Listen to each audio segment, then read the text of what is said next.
শুভ সকাল বন্ধুরা। আজ হলো 29 এপ্রিল, 15 বৈশাখ, বুধবার।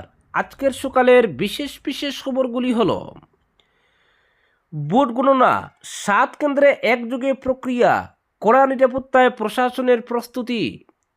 বরাক উপত্যকা ও গুয়াহাটিতে ভারী বৃষ্টির সতর্কতা, বজ্রঝড়ের পূর্বাভাস। টানা বর্ষণে সলগই বাজারে হাতাইচূড়া ব্রিজের সাইডওয়াল ধসে বিপদের মুখে জাতীয় সড়ক। উচ্চ মাধ্যমিকের ফল প্রকাশের পরই বড় শিক্ষা সংস্কারের ইঙ্গিত, ৪৯টি বিদ্যালয়ের স্বীকৃতি বাতিলের ভাবনা। হাইলাকান্দির ৩৪টি বেসরকারি স্কুলের বিরুদ্ধে ম্যাজিস্ট্রেট তদন্তের নির্দেশ। আজ পশ্চিমবঙ্গে শেষ দফার নির্বাচন। এবং সর্বশেষ খবরটি হল, গদ্দার বিশ্বাসঘাতক বিজেপির অভিধানে নেই, বললেন দিলীপ। প্রার্থীদের সামাজিক মাধ্যমে পোস্ট না করার আহ্বান। এবারে শুনুন বিস্তারিত খবর। আগামী 4 মে কাছাড় জেলা 2026 সালের বিধানসভা নির্বাচনের ভোট গণনা অনুষ্ঠিত হবে, যা সমগ্র আসামের সঙ্গে তাল মিলিয়েই সম্পন্ন হবে। প্রশাসন সূত্রে জানা গেছে, সেদিন সকাল 8টা থেকে পোস্টাল ব্যালট গণনা শুরু হবে এবং সকাল 8টা 30 থেকে ইভিএমের ভোট গণনা শুরু হবে। জেলার মোট 60টি বিধানসভা কেন্দ্রে একযোগে গণনা প্রক্রিয়া চলবে। প্রতিটি কেন্দ্রে 14টি করে কাউন্টিং টেবিল স্থাপন করা হয়েছে। কাঠিগোড়া কেন্দ্রে সর্বাধিক 21 দফায় গণনা সম্পন্ন হবে। অন্যদিকে বাকি কেন্দ্রগুলিতে গড়ে 16 থেকে 17 দফায় প্রক্রিয়া শেষ হওয়ার সম্ভাবনা রয়েছে বলে জানিয়েছেন জেলা শাসক আয়ুষ গর্গ। গণনা কেন্দ্র হিসেবে নির্ধারিত আইএসবিটি চত্বরে কঠোর নিরাপত্তা ব্যবস্থা গ্রহণ করা হয়েছে। পুরো প্রক্রিয়ায় 700-রও বেশি সরকারি কর্মী এবং প্রায় 500 জন পুলিশ কর্মী সহ মোট প্রায় 1200 জন কর্মী মোতায়েন থাকবেন।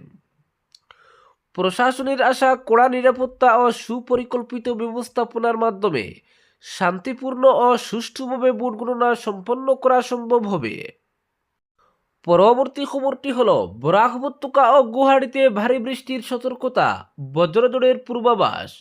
বরাক উপত্যকা ও গুয়াহাটি শহরে আগামী কয়েকদিনে ভারী থেকে অতি ভারী বৃষ্টিপাতের পূর্বাভাস দিয়েছে ভারতীয় আবহাওয়া বিভাগ।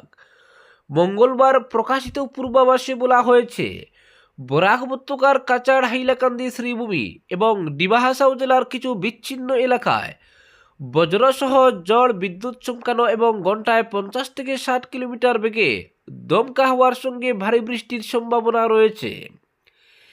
এছাড়াও গুয়াহাটি শহরেও মঙ্গলবার থেকে আগামী 2-3 দিনের মধ্যে একাধিক দফায় বৃষ্টিপাত হতে পারে বলে জানানো হয়েছে। আবহাওয়া দপ্তরের পূর্বাভাস অনুযায়ী এই সময়ে বজ্রপাত ও ঝোড়ো হাওয়া সহ বৃষ্টিপাতের জেরে বিভিন্ন স্থানে জলাবদ্ধতা সৃষ্টি হতে পারে। এর ফলে যানবাহন চলাচলে বিঘ্ন ঘটার আশঙ্কা রয়েছে এবং পাহাড়ি ও ঝুঁকিপূর্ণ এলাকায় ভূমিধসের সম্ভাবনাও বাড়তে পারে।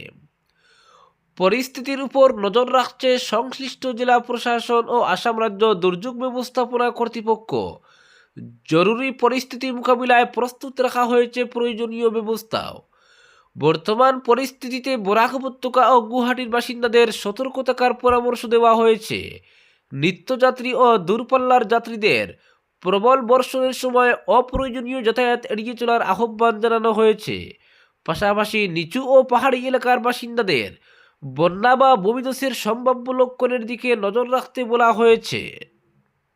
পরবর্তী খবরটি হল, উচ্চ মাধ্যমিকের ফল প্রকাশের পরই বড় শিক্ষা সংস্কারের ইঙ্গিত, 49টি বিদ্যালয়ের স্বীকৃতি বাতিলের ভাবনা। আসাম রাজ্য বিদ্যালয় শিক্ষা সংসদ মঙ্গলবার উচ্চ মাধ্যমিকের ফলাফল ঘোষণার পরই রাজ্যের শিক্ষা ব্যবস্থায় বড় ধরনের পরিবর্তনের ইঙ্গিত দিয়েছে। এক সাংবাদিক সম্মেলনে সংসদের সভাপতি আর.সি. জৈন জানান, ধারাবাহিকভাবে খারাপ ফল করা 49টি বিদ্যালয়ের স্বীকৃতি বাতিলের বিষয়টি গুরুত্ব সহকারে বিবেচনা করা হচ্ছে। পাশাপাশি তিনি জানান, চলতি বছরের বৃত্তিমূলক পরীক্ষাগুলোই পুরনো পদ্ধতির শেষ পরীক্ষা হতে পারে। ভবিষ্যতে দক্ষতাভিত্তিক শিক্ষার জন্য নতুন ও উন্নত কাঠামো তৈরি করা হবে। অন্যদিকে পরীক্ষায় অনুত্তীর্ণ শিক্ষার্থীদের জন্য নতুন নিয়ম চালু করা হয়েছে। এখন থেকে যারা 2টির বেশি বিষয়ে ফেল করবে তারা আর কম্পার্টমেন্টাল পরীক্ষায় বসার সুযোগ পাবে না।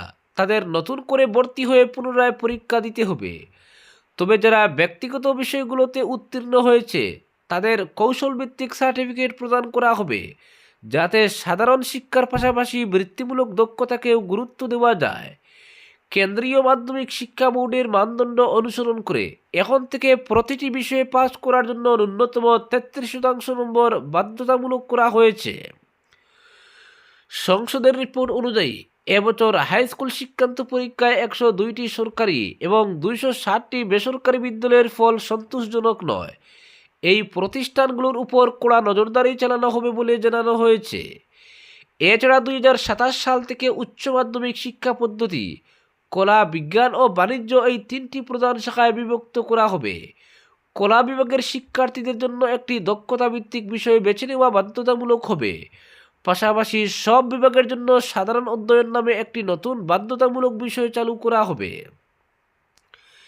এদিকে যারা উত্তরপত্র পুনর্মূল্যায়ন করতে চায় তাদের জন্য আগামী 2 দিনের মধ্যে আবেদন প্রক্রিয়া শুরু হবে। অনুত্তীর্ণ শিক্ষার্থীরা পুনরায় ভর্তি হওয়ার জন্য 2 সপ্তাহ পর চালু হওয়া পোর্টালের মাধ্যমে আবেদন করতে পারবে।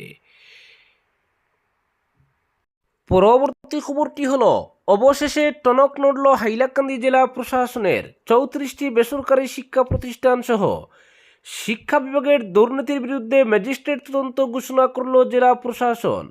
খবরটি জানিয়েছেন শিক্ষা বিভাগের দায়িত্বপ্রাপ্ত অতিরিক্ত জেলা শাসক অন্তরা সেন গোস্বামী। উল্লেখ্য, হাইলাকান্দি জেলায় একাধিক বেসরকারি শিক্ষা প্রতিষ্ঠানে চরম অনিয়ম ও বিসঙ্গতি নিয়ে সরব হয়।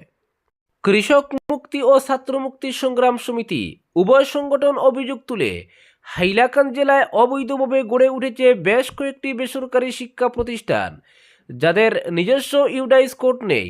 অন্যান্য শিক্ষা প্রতিষ্ঠানের কোড ব্যবহার করে দিব্যি চলছে। তাছাড়া ইউডাইস কোড থাকা শিক্ষা প্রতিষ্ঠানে অবৈধভাবে ট্যাগিং করে ছাত্রছাত্রীদের নাম অন্তর্ভুক্ত করা হচ্ছে, আত্মসাৎ করা হচ্ছে সরকারি প্রকল্প। এতে কয়েকটি সরকারি শিক্ষা প্রতিষ্ঠান জড়িত থাকার অভিযোগ তুলেছে উভয় সংগঠন। এ নিয়ে তারা 34টি স্কুলের নাম দিয়ে তালিকাসহ ম্যাজিস্ট্রেট পর্যায়ের তদন্তের দাবি জানায়। এরপর নড়ে চড়ে বসে জেলা প্রশাসন। জেলা প্রশাসনের তরফে এই অভিযোগের ভিত্তিতে ম্যাজিস্ট্রেট পর্যায়ের তদন্তের নির্দেশ দেওয়া হয়। হাইলাকান্দির এডিসি অন্তরা সেন গোস্বামী জানান, ইতিমধ্যে ম্যাজিস্ট্রেট তদন্তের জন্য টিম তৈরি করে দেওয়া হয়েছে। 2 সংগঠনের দেওয়া তালিকায় থাকা শিক্ষা প্রতিষ্ঠানগুলির বিরুদ্ধে ম্যাজিস্ট্রেট তদন্ত করা হবে। তাছাড়াও আরও অন্যান্য শিক্ষা প্রতিষ্ঠানের বিরুদ্ধে তদন্ত করা হবে। আগামী 4 মে ভোট গণনার পর তদন্ত রিপোর্ট পেশ করা হবে। এরপর জেলা প্রশাসনের তরফে বিহিত ব্যবস্থা গ্রহণ করা হবে। পরবর্তী খবরটি হলো, আজ পশ্চিমবঙ্গে শেষ দফার নির্বাচন। নজিরবিহীন নিরাপত্তা ব্যবস্থার মধ্যে আজ দ্বিতীয় তথা শেষ দফার নির্বাচন হতে চলেছে পশ্চিমবঙ্গের 7 জেলার 142টি বিধানসভা কেন্দ্রে। সকাল 7টা থেকে শুরু হয়ে ভোট চলবে সন্ধ্যা 6টা পর্যন্ত। আজ মুখ্যমন্ত্রী মমতা বন্দ্যোপাধ্যায়, বিরোধী দলনেতা শুভেন্দু অধিকারী সহ বিভিন্ন দল মিলিয়ে একজাক হেভিওয়েট প্রার্থীর ভাগ্য নির্ধারিত হবে। প্রথম দফা নির্বাচন মোটের পর শান্তিপূর্ণভাবেই শেষ হয়েছে, সেই কারণে কোথাও পুনর্নির্বাচনের প্রয়োজন পড়েনি। তবে ভোটের পরে একাধিক জায়গায় কিছু অশান্তির ঘটনা ঘটায়। আজ শেষ দফায় নজিরবিহীন নিরাপত্তার ব্যবস্থা করেছে কমিশন। শেষ দফায় 2321 কোম্পানি কেন্দ্রীয় বাহিনী মোতায়েন করা হয়েছে। রাজ্য পুলিশ কর্মীর সংখ্যা 38,297। প্রত্যেকটি বুথে কমপক্ষে হাফ সেকশন কেন্দ্রীয় বাহিনী থাকবে। যে 7টি জেলায় ভোট হবে সেগুলি হলো পূর্ব বর্ধমান, হাওড়া, হুগলি, কলকাতা, উত্তর 24 পরগনা, দক্ষিণ 24 পরগনা এবং নদিয়া। পরবর্তী খবরটি হলো, গদ্দার বিশ্বাসঘাতক বিজেপির অভিধানে নেই বললেন দিলীপ। প্রার্থীদের সামাজিক মাধ্যমে পোস্ট না করার আহ্বান। ভোট গণনার আগে গদ্দারের আতঙ্ক যখন বিজেপির একাংশ প্রার্থীকে কুরে কুরে খাচ্ছে, তখন দলকে সতর্ক করে দিলেন প্রদেশ বিজেপি সভাপতি দিলীপ শইকিয়া। তার মন্তব্য, বিজেপিতে সবাই একত্র হয়ে কাজ করেন, ফলে গদ্দার বিশ্বাসঘাতকতার রাজনীতি এসব বিজেপির অভিধানে নেই।